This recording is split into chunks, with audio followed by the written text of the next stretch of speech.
Hello everyone, myself Dr. Hakimuddin Khan, professor of mathematics. स्वागत करता हूं आप सभी का अपने YouTube channel doctor Khan math studies में। गाइस, आज का जो वीडियो है बहुत ही खास है आप लोगों के लिए because tomorrow you have your exams, your mid term exams, and I am creating this video for the important questions related to your exams, important questions और इम्पोर्टेंट टॉपिक्स। तो बिजनेस मैथमेटिक्स का बच्चे जो एग्जाम देने वाले हैं कल, तो उनके लिए क्या क्या इंपॉर्टेंट टॉपिक्स हो सकते हैं और किस टॉपिक पर फोकस बेसिकली ज्यादा उनको करना है, तो उन्हीं चीजों को मैं यहाँ पर शेयर करना चाहता हूँ। तो बहुत ध्यान से समझिएगा और इनको आप बहुत अच्छे से फॉलो भी कीजिएगा, ताकि ऐसा हो सकता है कि आपको काफी टॉपिक्स हैं जिन टॉपिक से क्वेश्चंस आपको वहां पर मिलने के चांसेस रहेंगे। ओके, तो यूनिट वाइज जैसा कि आपको पता है कि आपके पास मिड टर्म एग्जाम में 2 यूनिट का आपका एग्जाम होता है और यूनिट 1 और यूनिट 2 आपके एग्जाम में आता है। तो यूनिट 1 के टॉपिक्स आपको पता ही है, permutation, combination, okay, principal of mathematical induction, arithmetic progression, geometric series, okay, concept of functions. और यूनिट 2 में बेसिकली आपका मैट्रिक्स आता है, मैट्रिक्स का बेसिक्स आता है और मैट्रिक्स के एप्लीकेशंस पार्ट आते हैं। तो आप फोकस कीजिएगा इन टॉपिक्स पर, जिन जिन टॉपिक्स पे मैं सजेस्ट कर रहा हूँ। ये टॉपिक्स बड़े इंपॉर्टेंट होते हैं। देखिए, ये तो मैं होम एग्जाम की बात कर रहा हूँ। अगर आप यूनिवर्सिटी एग्जाम के लिए भी प्रिपेयर कर रहे हैं तो इस टाइप के टॉपिक्स पर, इन टॉपिक्स पर आपको you have to be more focused of such type of topics. Okay, तो ये बड़े इंपॉर्टेंट टॉपिक्स होते हैं। इन टॉपिक्स के बिना क्वेश्चन पेपर का फॉर्मेशन मुझे ऐसा लगता है कि पॉसिबल नहीं है। ओके, तो आप कोशिश कीजिए, इन टॉपिक्स को रिवाइज कीजिए, बहुत अच्छे से मेहनत कीजिए इन टॉपिक्स पर। बाकी तो वैसे तो आपको सभी पढ़ना होता है क्योंकि 2 यूनिट से आपका एग्जाम है। और देखिए, पहले ही आपको बता रहा हूँ, ये मेरा एक्सपीरियंस और गैस है। जरूरी नहीं है कि जो मैं यहाँ पर शेयर कर रहा हूँ वो इस टाइप के क्वेश्चन ही आपको एग्जाम में मिलेंगे या फिर ऐसे ही टॉपिक के क्वेश्चन आपको मिलेंगे। लेकिन हाँ, मेरा ये मानना है कि इस टाइप के टॉपिक्स पर आप जब हार्ड वर्क करेंगे तो मुझे ऐसा लगता है कि आप मैक्सिमम क्वेश्चंस को किसी भी एग्जाम में, चाहे वो यूनिवर्सिटी का एग्जाम है, तब उस एग्जाम के लिए भी ये टॉपिक्स बड़े इंपॉर्टेंट होते हैं। ओके, तो मैं डिस्कस कर रहा हूँ यहाँ पर आपके टॉपिक्स को यूनिट वाइज। तो गाइज, आप सभी से मेरा यहाँ पर कहना है कि आप इस मेरे चैनल को, ना तो आप सब्सक्रिप्शन मुझे ज्यादा आप दे रहे हैं, ना ही लाइक दे रहे हैं, ना ही कमेंट वहां पर दे रहे हैं। तो मैं, मुझे मतलब थोड़ा सा मैं डिसअपॉइंटेड हूँ इस चीज से कि आप थोड़ा सा इस चीज को भी बढ़ाइए। देखिए, मैं आप लोगों के लिए हार्ड वर्क करता हूँ।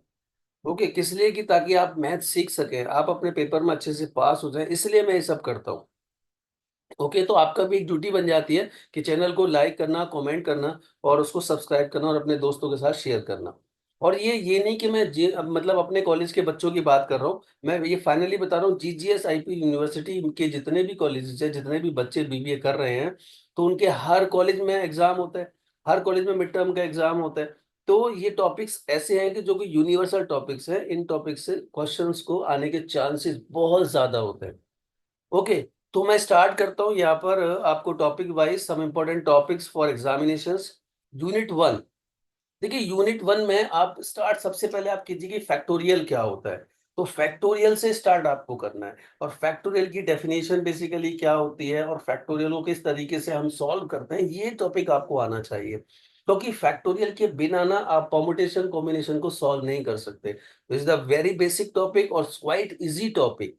तो मेरा ये सजेशन है कि हर बच्चे को फैक्टोरियल आना चाहिए। तो फैक्टोरियल का डेफिनेशन, सिंपल सा डेफिनेशन होता है, the factorial n is always given by n-1, n-2, n-3, so on up to r-1, जहां पर कि r कोई नंबर होता है, राइट। जैसे कि फैक्टोरियल 4 आपको कैलकुलेट करना है, तो फैक्टोरियल 4 का वैल्यू क्या आपका हो जाएगा? 4 × 4 - 1 × 4 - 2 × 4 - 3 × 4 - 4 तो हम कर ही नहीं सकते। 4 - 3 पर हमें स्टॉप करना पड़ेगा। तो 4 मतलब 4 × 4 - 1 × 4 - 2 × 4 - 3, तो जो फाइनल होके वैल्यू आएगी, that will be the value of factorial 4। तो फैक्टोरियल को बेसिकली कैलकुलेट कैसे किया जाता है, ये आपको बेसिकली आना चाहिए। ओके, तो फैक्टोरियल आपको करना है, सबसे पहले फैक्टोरियल का बेसिक समझना है और उस पर क्वेश्चंस कि कैसे हम फैक्टोरियल के क्वेश्चन को सॉल्व करते हैं। चाहे वो फैक्टोरियल 4 हो, फैक्टोरियल 6 हो, फैक्टोरियल 10 हो, फैक्टोरियल 8 हो, फैक्टोरियल 12 हो, किसी का भी वैल्यू आप कैसे कैलकुलेट करने, you have to learn this. Okay, इसके बाद जो आपका टॉपिक आता है परमुटेशन एंड कॉम्बिनेशन, राइट? तो एलिमेंट्री परमुटेशन एंड कॉम्बिनेशन जो आपके पास होता है वो तो आपको आना ही चाहिए, राइट? एलिमेंट्री क्वेश्चंस आपको आने चाहिए उसके अंदर। उसके साथ साथ जो रेस्ट्रिक्टेड परमुटेशंस का पोर्शन होता है, कौन सा पोर्शन? रेस्ट्रिक्टेड परमुटेशंस का पोर्शन होता है। You guys have to learn that portion. आपको याद होगा कि क्लासेस में ना हम लोग ऐसे क्वेश्चंस कराते हैं, how many different word from the word mathematics can be formed, okay? और कोई कंडीशन नहीं गिवन है आपकी, तो आपको याद है हम पहले टोटल नंबर ऑफ वर्ड्स हम लिखते हैं कि उस वर्ड में टोटल नंबर ऑफ लेटर्स कितना है। मान लीजिए मैथमेटिक्स की बात करता हूँ, द वर्ड मैथमेटिक्स, उसमें टोटल नंबर ऑफ लेटर्स कितना? 11। तो फैक्टोरियल 11 डिवाइडेड बाई एम कितनी बार रिपीट हुआ है? 2 बार रिपीट हुआ है, डिवाइडेड बाई 2। ऐसे ए कितनी बार रिपीट हुआ है? 2 टाइम रिपीट हुआ है, तो डिवाइडेड बाई 2। इस तरीके के जो क्वेश्चंस है ना, उन पर हमेशा याद रखना कि परमुटेशन में उस टाइप के क्वेश्चंस पर you have to more focused. आपको ज्यादा फोकस करना है ऐसे क्वेश्चंस पर, क्योंकि ऐसे क्वेश्चंस के चांसेस बहुत ज्यादा होते हैं एग्जामिनेशन में आने के, चाहे वो यूनिवर्सिटी का एग्जाम हो या फिर आपका किसका, आपका कॉलेज का होम एग्जाम हो। तो परमुटेशन और कॉम्बिनेशन में बेसिकली आप समझते हैं ना, थोड़ा ट्रिकी क्वेश्चन जो होते हैं, बेसिक क्वेश्चंस जो कि आपको नॉर्मली करना, जैसे मान लीजिए आपसे पूछा जाए 5C4 का वैल्यू क्या होगा, तो आपको पता होना चाहिए कैलकुलेट कैसे किया जाता है। और जो कॉम्बिनेशन का ना सिंपल जो बेसिक फंडा होता है, जो फॉर्मूलेज होते हैं, जैसे NCR इज इक्वल टू क्या होता है? NCN-R होता है। या एक दूसरा बड़ा इंपॉर्टेंट फॉर्मूला है, आपको याद होगा, if NCR is equal to NCS, NCR is equal to NCS, तब हम लिखते हैं R+S is equal to N। इस फॉर्मूले पर बेस्ड क्वेश्चन अक्सर एग्जाम में मिलता है आपको, और यूनिवर्सिटी में बहुत बार ऐसा क्वेश्चन आया है, तो ये ध्यान रहे आपको ऐसे क्वेश्चंस पर फोकस करना, परमुटेशन एंड कॉम्बिनेशन पर। ओके, अब बात करते हैं अर्थमेटिक और ज्योमेट्रिक सीरीज की। देखना, अर्थमेटिक सीरीज के अंदर केवल दो ही फॉर्मूले, you have only two formula in arithmetic series. Number one आपके पास फॉर्मूला होता है Tn is equal to a+n-1 into D, और दूसरा फॉर्मूला होता है सम फॉर्मूला, और sum formula Sn is equal to होता है 2a n plus Sn is equal to होता है n/2 twice of a+n-1 into D. Similarly geometric series में भी बेसिकली दो ही फॉर्मूले हम अप्लाई करते हैं, एक तो Tn का, Tn इज इक्वल टू होता है ar⁻n-1, और दूसरा फॉर्मूला होता है आपका सम का। तो सम के वहां पर तीन फॉर्मूले होते हैं, एक तो r का वैल्यू जब 1 से ग्रेटर देन होता है, दूसरा r का वैल्यू 1 से लेस देन होता है, और तीसरा जब r का वैल्यू इंफिनिटी होता है। तो इन इन जो ये जो फॉर्मूले आते हैं ना, ज्योमेट्रिक सीरीज हो या अर्थमेटिक सीरीज हो, तो पहले तो आप वही क्वेश्चन ट्राई कीजिए जिनमें सिंगल सिंगल फॉर्मूला अप्लाई हो रहा है, मतलब nth टर्म का फॉर्मूला अप्लाई हो रहा है अर्थमेटिक सीरीज में। ज्योमेट्रिक सीरीज में nth टर्म का फॉर्मूला कैसे अप्लाई किया जाता है। फिर आप प्रैक्टिस कीजिए ऐसे क्वेश्चंस को जिनमें sum up to n terms तक अप्लाई किया जाता है। तो arithmetic series sum up to n terms, वो फॉर्मूले की प्रैक्टिस कीजिए। Geometric series sum up to n terms, उस फॉर्मूले की प्रैक्टिस कीजिए। और फिर एक दो चार क्वेश्चन ऐसे भी कीजिए जिनमें सम और एन टर्म दोनों फॉर्मूलों को कंबाइन करके हम अप्लाई करते हैं। तो ऐसे क्वेश्चन के चांसेस बहुत ज्यादा बन जाते हैं जिसमें दोनों फॉर्मूले को हम यूज कर रहे हैं, मतलब एन टर्म का भी फॉर्मूला यूज वहां पर हो रहा है और सम का भी फॉर्मूला यूज वहां पर हो रहा है, चाहे वो अर्थमेटिक सीरीज हो या फिर ज्योमेट्रिक सीरीज हो, दोनों ही सीरीज की बात कर रहा हूँ। तो यहाँ पर ना इस तरह के क्वेश्चंस को आप ज्यादा प्रैक्टिस करना, जिससे कि आपको इजी रहेगा। ओके, अब देखना यहाँ पर एक छोटा सा क्वेश्चंस मैंने लिखा है कि किस टाइप के क्वेश्चन को की इंपॉर्टेंस ज्यादा बनती है, क्योंकि ऐसे क्वेश्चन में ना आपको याद रहे कि हमेशा दोनों फॉर्मूला का इन्वॉल्वमेंट होता है। देखिए, जैसे मान लीजिए ऐसा क्वेश्चन है, if the first term of a GP is 16 and common ratio is 4, find the sum of first 8 terms of the GP etcetera. मतलब इस टाइप के जो क्वेश्चंस होते हैं, अब देखना इसमें क्या है, फर्स्ट टर्म दिया है जीपी का, वो क्या है 16 है, कॉमन रेशियो आपको दिया है वो क्या है 4 है। Okay, find the sum of the first 8 terms of the GP. तो मतलब आप पहले प्रैक्टिस एपी जीपी में आप ज्यादा प्रैक्टिस किस पर करेंगे, nth फॉर्मूला nth टर्म वाला फॉर्मूला जो मैंने क्लास में सिखाया उसको अप्लाई कैसे करते हैं? ओके, एपी में और जीपी में दोनों की बात कर रहा हूँ। सिमिलरली सम फॉर्मूला को कैसे अप्लाई करते हैं एपी और जीपी दोनों के अंदर। तो ऐसे क्वेश्चंस को जब आप ट्राई करेंगे तो आपको चांसेस मिले ज्यादा होंगे कि आप अच्छे से अपने एग्जाम को मतलब समझ पाएंगे। या एक एपी में एक बड़ा क्वेश्चन होता है, आपने आपको याद होगा, इफ pth term of an AP is q और qth term of an AP is p, then find p plus qth term, ऐसा क्वेश्चंस। या mth term of an AP is 1 by n and nth term of an AP is 1 by m, then prove that the मतलब m plus n term या mn term will be 1। इस type के questions होते हैं जो थोड़ा लेंदी questions होते हैं। ओके, तो ऐसे क्वेश्चन पर प्रैक्टिस ज्यादा आपको करना है जिसमें दोनों फॉर्मूले बेसिकली लगते हैं। और एक एग्जांपल के लिए मैंने क्वेश्चन यहाँ पर दिया भी है, मतलब इस टाइप के क्वेश्चंस पर ज्यादा फोकस करना गाइस, जिनकी मैं बात कर रहा हूँ। जैसे if the first term of a GP is 16 and the common ratio is 4, find the sum of the first 8 terms. अब यहाँ पर कुछ भी पूछ सकता है, ऐसा पूछ सकता है, if the first term of a GP is 12 and the common ratio is मान लीजिए 2, then find the sum of the first 10 term निकलवा ले, फर्स्ट 12 टर्म निकलवा ले, कुछ भी पूछ सकता है। बट इस टाइप के क्वेश्चंस पर प्रैक्टिस आपको ज्यादा करना है। ओके गाइस, तो ये arithmetic progression, geometric progression, permutation, combination और फैक्टोरियल पर मैंने अभी आपको बताया। अब मैं बात करता हूँ प्रिंसिपल ऑफ मैथमेटिकल इंडक्शन। देखना, प्रिंसिपल ऑफ मैथमेटिकल इंडक्शन इतना इंपॉर्टेंट टॉपिक है कि इस टॉपिक के बिना कभी भी क्वेश्चन पेपर नहीं बनता। ये याद रहे आपको, चाहे वो होम एग्जाम हो या फिर आपका यूनिवर्सिटी का एग्जाम हो, कभी भी इस टॉपिक को छोड़ा नहीं जाता है। अब प्रिंसिपल ऑफ मैथमेटिकल इंडक्शन पर ना दो टाइप के क्वेश्चंस बनते हैं। एक तो वे क्वेश्चंस जिसमें लेफ्ट हैंड साइड और राइट हैंड साइड गिवन होती है। एक वो क्वेश्चन होता है जिसमें left hand side right hand side given नहीं होती है, स्टेटमेंट गिवन होता है और उस स्टेटमेंट को आपको वेरीफाई करना होता है।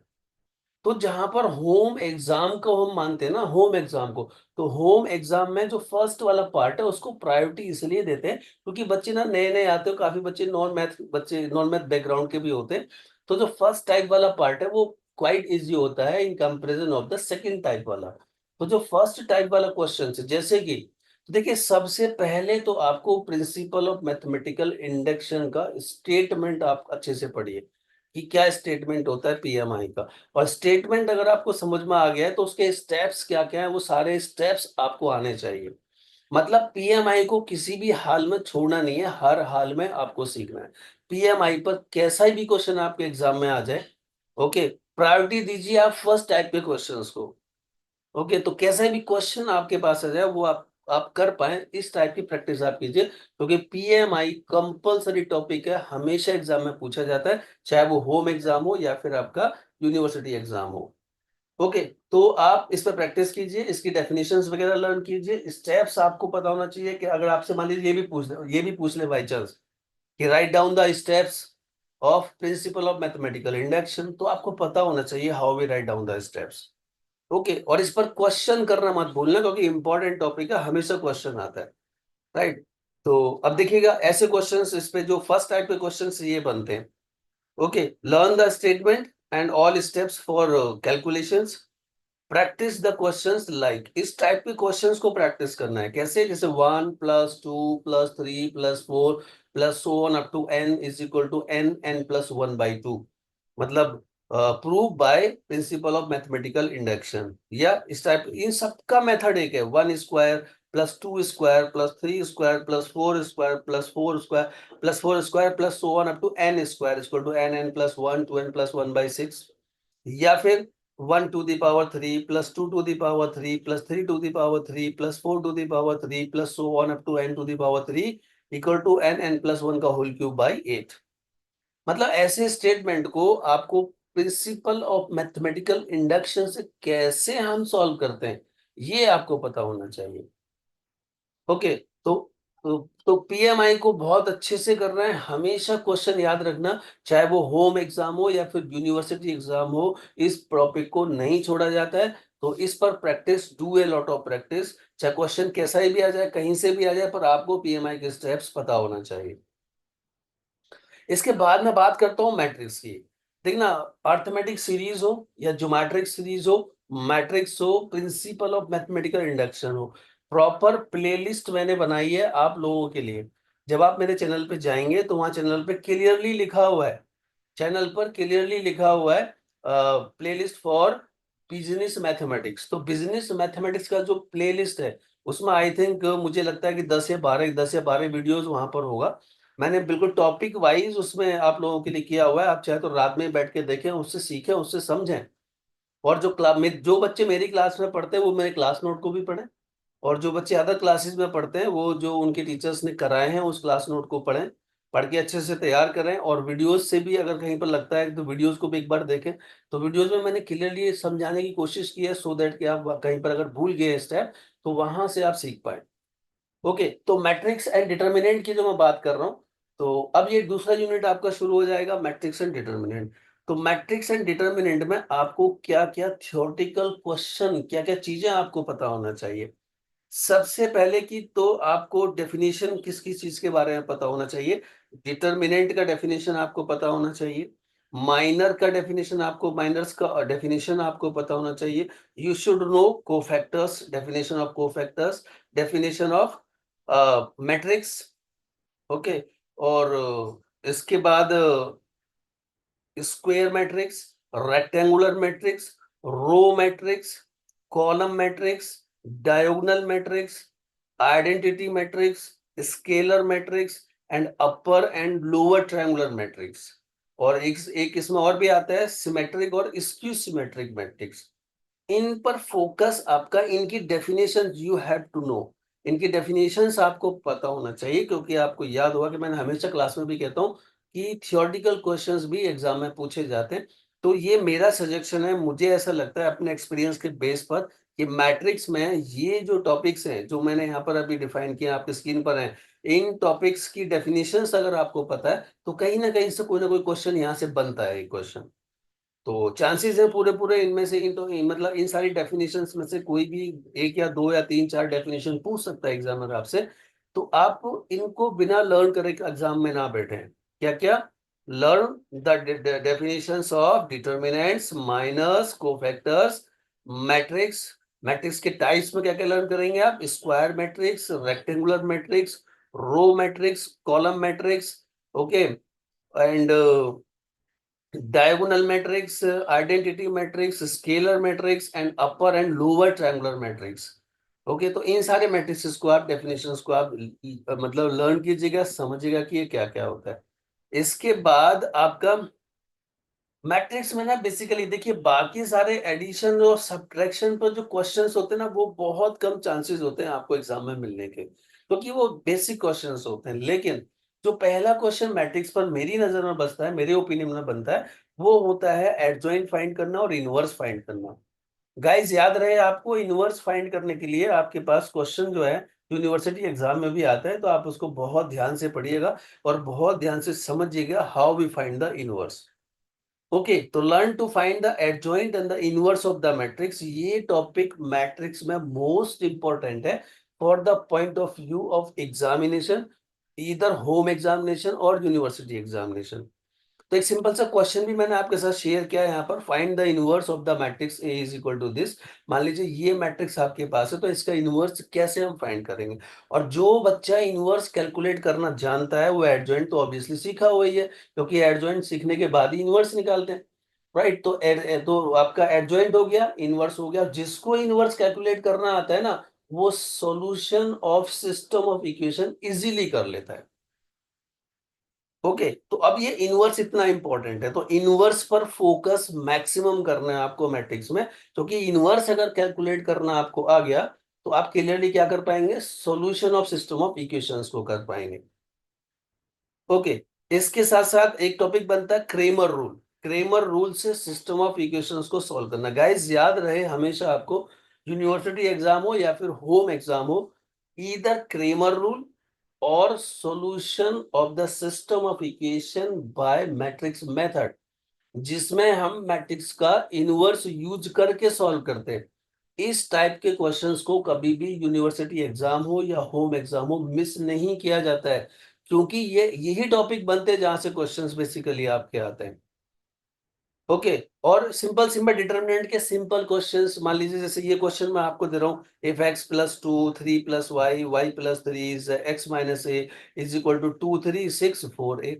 तो यहाँ से क्या निकाला है, एक्स वाई और ए की वैल्यू निकाला है। ऐसे क्वेश्चंस की प्रैक्टिस आप कीजिए, देखना। अब इसकी वैल्यू कैसे निकलेगा, x plus two is equal to क्या हो गया, 2 हो गया। तो x प्लस टू का वैल्यू, x का वैल्यू क्या हो जाएगा, 2 - 2 0 हो गया। 3 plus y is equal to 3 आपका हो जाएगा। तो y plus y equal to क्या हो गया, 3 - 3, y का वैल्यू 0 हो गया। मतलब करस्पॉन्डिंग एलिमेंट्स को इक्वेट करके हम ऐसी वैल्यूज को निकाल सकते हैं। तो ऐसे क्वेश्चंस को आप सॉल्व कर सकते हैं बहुत इजीली। तो ऐसे क्वेश्चंस पर भी आपको फोकस करना है।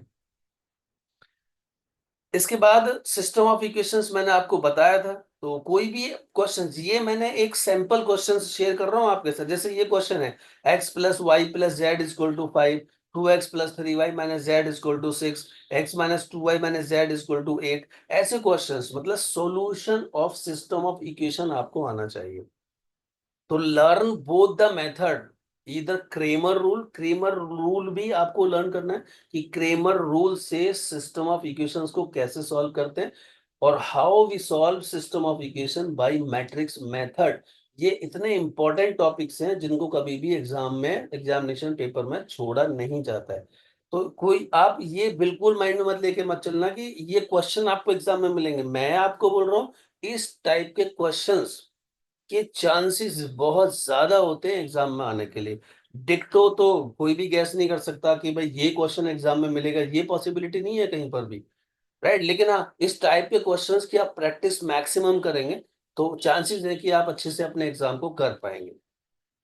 ओके। और रैंक के बारे में बात कर रहा हूं आपसे, रैंक को डिस्कस कीजिए। रैंक का डेफिनेशन क्या होता है, रैंक का डेफिनेशन क्या होता है, और हाउ वी कैलकुलेट रैंक।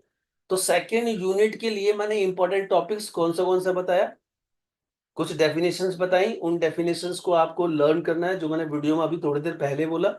उसके बाद सब इंपॉर्टेंट टॉपिक क्या है, एडजॉइंट कैलकुलेट करना, इनवर्स कैलकुलेट करना मैट्रिक्स का। ओके। और क्रेमर रूल से सिस्टम ऑफ इक्वेशन को सॉल्व करना, और सिस्टम ऑफ इक्वेशंस को मैट्रिक्स की हेल्प से सॉल्व करना। ओके। और रैंक कैसे हम डिफाइन करते हैं, रैंक की डेफिनेशन क्या होती है, रैंक कैलकुलेट कैसे करते हैं, ये सब करना। मतलब रैंक का कैलकुलेशन कैसे करते हैं ये आपको आना चाहिए। ठीक है। और बाकी ये तो सिंपल से क्वेश्चंस होते हैं। अगर ऐसा क्वेश्चन मान लीजिए आपके एग्जाम में इस टाइप का क्वेश्चन आ भी जाता है ना, तो भी आप इजीली कर सकते हैं। क्या करेंगे, मतलब जो कोरस्पॉन्डिंग वैल्यूज है उनको इक्वेट कर देंगे और सॉल्व कर देंगे, सिंपल क्वेश्चन से। तो मुझे ऐसा लगता है कि ये मेरा मानना है, ये मेरा ओपिनियन है कि ऐसे क्वेश्चंस की प्रैक्टिस आप एग्जाम से पहले करते हैं तो you will be able to get मतलब मैक्सिमम परसेंटेज ऑफ मार्क्स। मेरा ये मानना है, ये मेरा सजेशन है, ये मेरा एडवाइस है आप लोगों के लिए कि ऐसे क्वेश्चंस को आप तैयार कीजिएगा। ओके। ऐसे क्वेश्चन पर प्रैक्टिस कीजिएगा, जिससे कि आपको मतलब इजी रहेगा अपने एग्जाम को क्रॉस करना, पास करना। मतलब ये मेरा गैस है एग्जाम के लिए। तो इंपॉर्टेंट टॉपिक्स हैं, और मैंने इंपॉर्टेंट टॉपिक्स के साथ साथ टाइप ऑफ क्वेश्चंस भी आपके साथ शेयर किया कि इस टाइप के क्वेश्चंस के चांसेस बहुत ज्यादा बनते हैं एग्जाम में, होम एग्जाम हो या फिर यूनिवर्सिटी एग्जाम हो। आई होप कि आपको ये एग्जाम, ये मतलब इससे कुछ हेल्प मिलेगा, और इस टाइप के क्वेश्चंस की प्रैक्टिस आप करेंगे। और बाकी मुझे ऐसा लगता है कि इन चीज़ों के अलावा बाकी आप जो चीज़ें हैं वो रीड भी कर सकते हैं। वैसे ऑलमोस्ट मुझे ऐसा लगता है कि सब कुछ ही इसमें कवर हो चुका है। और मेरा ये मानना है कि इस टाइप के क्वेश्चंस पर फोकस ज़्यादा आप करें, जिससे कि आपको लगे कि हाँ भाई आपने कुछ सीखा है वीडियो से। ओके, वीडियो आपके लिए वैल्यूएबल लगी है, सही लगी है, आपको समझ आया कुछ, इनका प्रैक्टिस आप कीजिए, तो लाइक, कमेंट और सब्सक्राइब कर दीजिए। और अपने जितना हो सके अपने दोस्तों को शेयर भी कर दीजिए। और बेटा ये मैं, ये नहीं कि हम अपने पर्टिकुलर कॉलेज की बात कर रहे हैं, मैं जीजीएस आईपी यूनिवर्सिटी के जितने भी कॉलेज हैं, जितने भी कॉलेजों में बीबीए का कोर्स होता है, जहां पर भी हर हर कोर्स में मिड टर्म का एग्जाम होता है, आप अपने फ्रेंड्स को भी शेयर कर सकते हो कि ये इंपॉर्टेंट टॉपिक्स हैं, और इन टॉपिक से चांसेस होते हैं, पूरे पूरे चांसेस होते हैं कि क्वेश्चन एग्जामिनेशन पेपर में मिले। ओके। तो ठीक है। बेस्ट ऑफ लक फ्रॉम मेरी साइड, मतलब best of luck to all of you from my side. और चैनल को लाइक करें, सब्सक्राइब करें और कमेंट करें, शेयर करना ना भूलें। अपने फ्रेंड्स को भी शेयर कर सकते हैं, जो बच्चे अदर कॉलेजेस में पढ़ते हैं उनकी भी हेल्प हो सकती है, वो भी यहाँ इन टॉपिक्स पर फोकस करके हो सकता है कि उनको अच्छा लगे। ओके। तो good luck for your exam. और मिलते हैं नेक्स्ट वीडियो में। तो और इन टॉपिक से रिलेटेड, हर टॉपिक से रिलेटेड वीडियोस मेरे चैनल पर है, उस चैनल को सब्सक्राइब कीजिए आप और उसको देखिएगा। हर टॉपिक पर मैंने एक बनाया है, आपका प्लेलिस्ट बनाई है बिजनेस मैथमेटिक्स के नाम से। हर टॉपिक पर आपका वीडियो आपको मिल जाएगा, तो वहां से भी आप सीख सकते हैं। ओके, तो good luck for your exam. मिलता हूँ नेक्स्ट वीडियो में। Thanks watching the video and thank you so much. Good night, bye bye, take care.